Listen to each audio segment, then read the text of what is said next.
চার দোকান থেকে থামবি, বুঝছো? চা খামু, চা খাই তো ভাইজরটা চেঞ্জ করবো।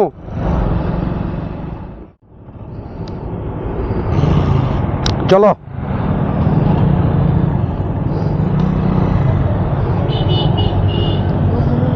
হ্যাঁ হ্যাঁ, চল।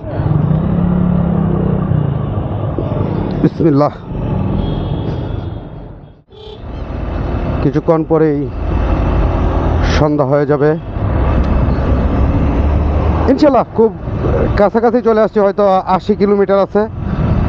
বারোয়ার হাট, ঢাকা চট্টগ্রাম হাইওয়েতে 80 কিলো খুব বেশি না,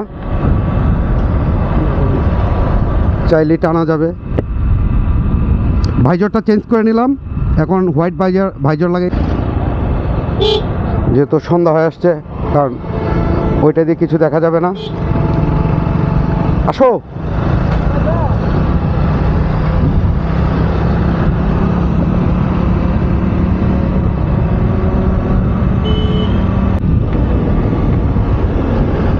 এই পথ যদি শেষ না হয় তবে কেমন হতো তুমি বলো তো।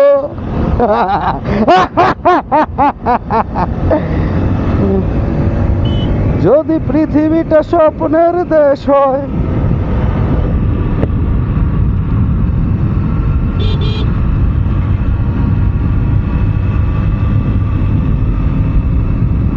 মানসিক রিফ্রেশমেন্টের জন্য ভ্রমণের কোনো বিকল্প নাই।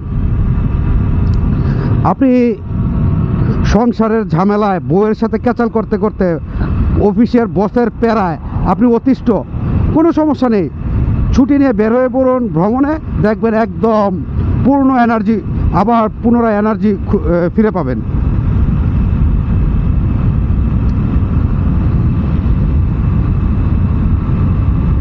আমার যত টেনশানই থাক, যত টেনশানের মধ্যে যদি থাকি, যদি আমি ভ্রমণে বের হয়ে যাই, সকল টেনশন আমার মাথা থেকে দূর হয়ে যায়। প্রকৃতির কাছে চলে গেলে তখন তো একদম মাইন্ড একদম ফ্রেশ হয়ে যায়।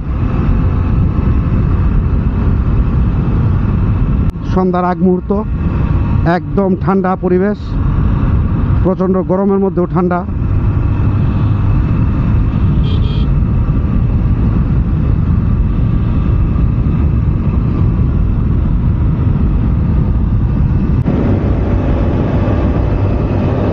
ইন্ডিয়া যাবো নাকি? ইন্ডিয়া ইন্ডিয়া ইন্ডিয়া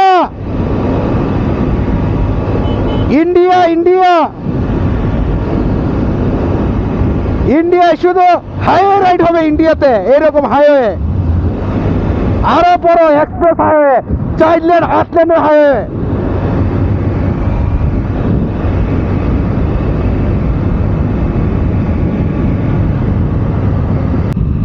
অনেকক্ষণ পর 4 লেন পাইলাম, একটু স্পিড করি, ভাল লাগতেছে, তবে সাবধানতার সহিত। 110, 115 আর উঠে না, এটাই আমার বাইকের সর্বোচ্চ।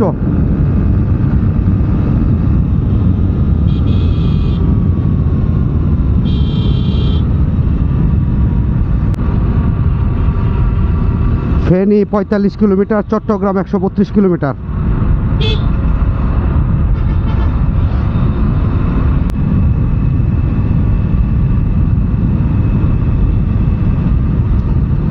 খুব বেশি স্পিড করতেছে তা না, এভারেজ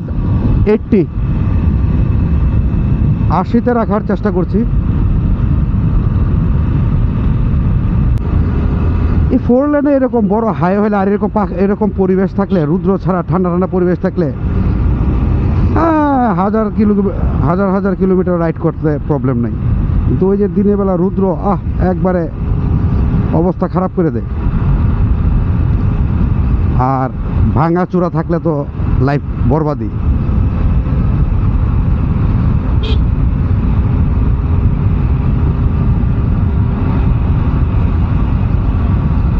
যে আশুগঞ্জ থেকে যে রাস্তার যে অবস্থা, প্রায় একদম বাজে।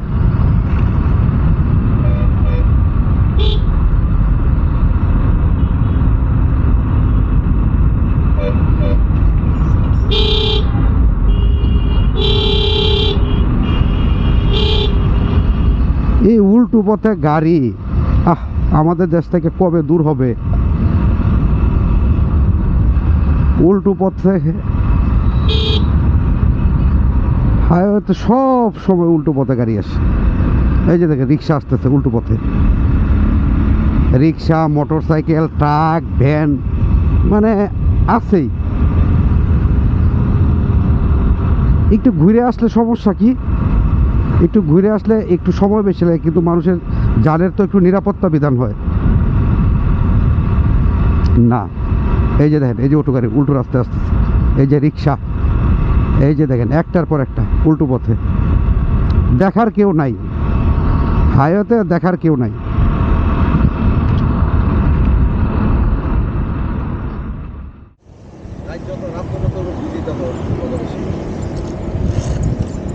মামা স্ট্যান্ডা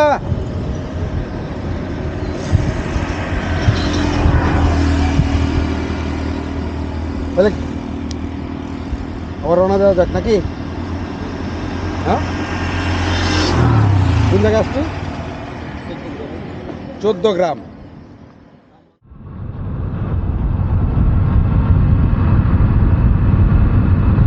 আসো আসো, ফেনী, চট্টগ্রাম, কক্সবাজার।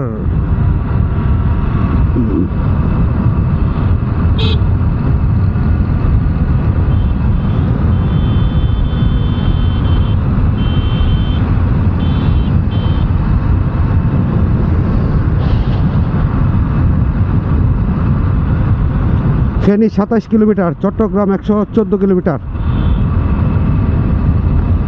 আর কতক্ষণ লাগবে? কিছুক্ষণ, আরামসে চলে যাব।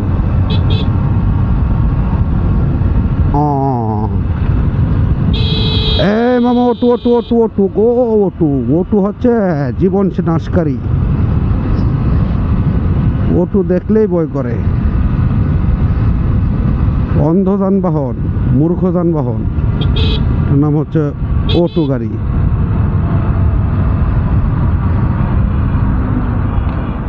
এরপরে আবার মহাসড়কে, আহা,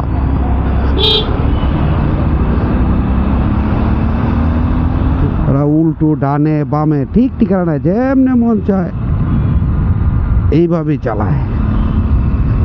এই যে দেখেন উল্টো পথে কেমনে আসছে।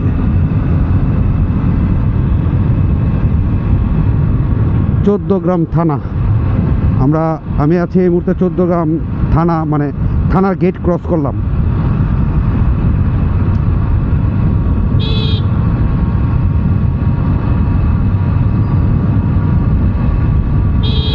এবারে 70-80। এখানে আসতে বাইক চালানো রিস্ক।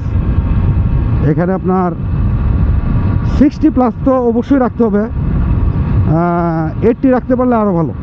60 থেকে 80-80-র উপরে না যাওয়াই ভালো, যদি বা কখনো কোনো টানা যায় খালি পাইলে, কিন্তু না টানাই ভালো।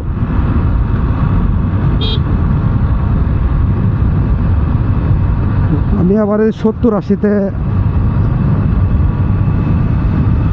চালাচ্ছি।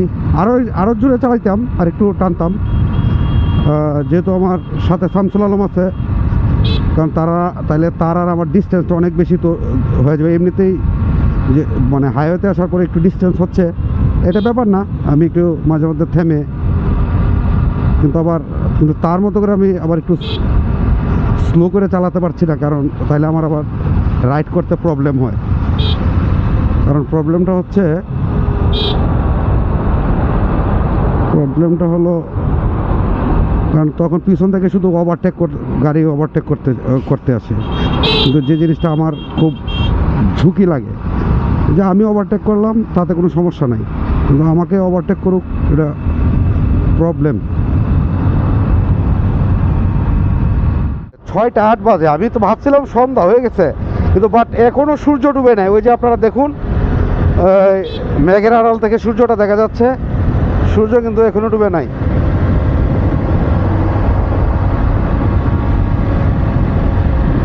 অথচ অন্ধকার হয়ে আসছে, এর কারণ কি?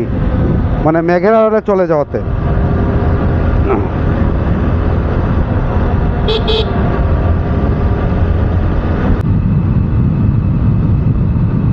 জীবন তো একটাই, তাই না? সেই জীবনটা একটু উপভোগ করি, একটু দেখি পৃথিবীটাকে। রাস্তা সমতল না, যার কারণে একটু কীরকম জানি চাকা এরকম নেড়াবেড়া নড়াবেড়া করে। রাস্তা একটু একটু কেমন জানি একটু ঢাল ঢাল।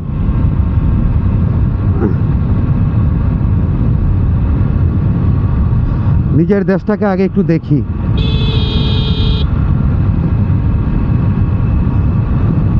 আমাদের দেশে যে এত সুন্দর সুন্দর জায়গা এক্সপ্লোর করার মতো, এটা আপনি কল্পনাও করতে পারবেন না। যারা যারা ঘুরেন তারা তো জানেনই।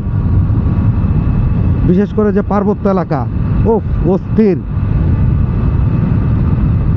এই যে এখন আমি রাইড করতেছি সন্ধ্যা এরকম একটা হাইওয়েতে, একটা ঠান্ডা বাতাস, তারপর সূর্য অস্ত যাচ্ছে, এই যে আকাশ হালকা হালকা লাল, এই যে একটা ফিল, এটা কি আপনি যে এই যে ফিল আর এই যে একটা মজা, এই ফিলটা কি আপনি হাজার হাজার কোটি টাকা দিয়ে পাবেন না। টাকা দিয়ে আপনি কখনোই এই ফিল পাবেন না।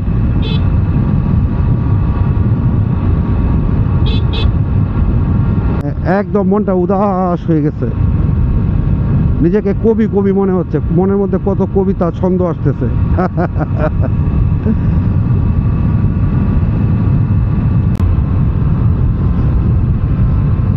এই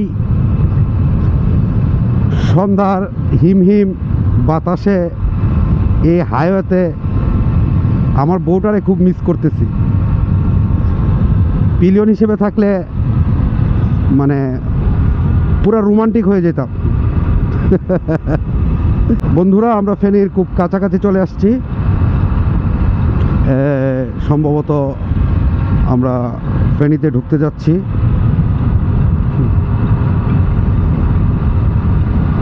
বারোইয়া হাট এখান থেকে হয়তো আর 7-8 কিলোমিটার বা 5-6 কিলোমিটার হবে, অথচ বৃষ্টির জন্য প্রায় 1 ঘন্টা যাবত এখানে বসে আছি। যদিও আবার রেন গিয়ার আছে, কিন্তু রেন গিয়ার থাকা মানে গরম লাগে, এই জন্য আর ইচ্ছে করতেছে না। তাই অপেক্ষা করছি বৃষ্টিটা কখন কমবে। দেখেন তো কী অবস্থা। আশা করি খুব শীঘ্রই বৃষ্টিটা কমে যাবে, তারপর আবার রওনা দেব। খুব কাছাকাছি আইসা আটকে আছে। শেষ পর্যন্ত 1 ঘন্টার উপর দাঁড়িয়ে থেকে এক জায়গায় দাঁড়িয়ে থেকে তারপর বাধ্য হলাম যে রেইনকোট পরে এই বারোইয়া হাট আসলাম। তারপর হোটেল নিয়ে গোসল করে তারপর খাওয়া দাওয়া করলাম।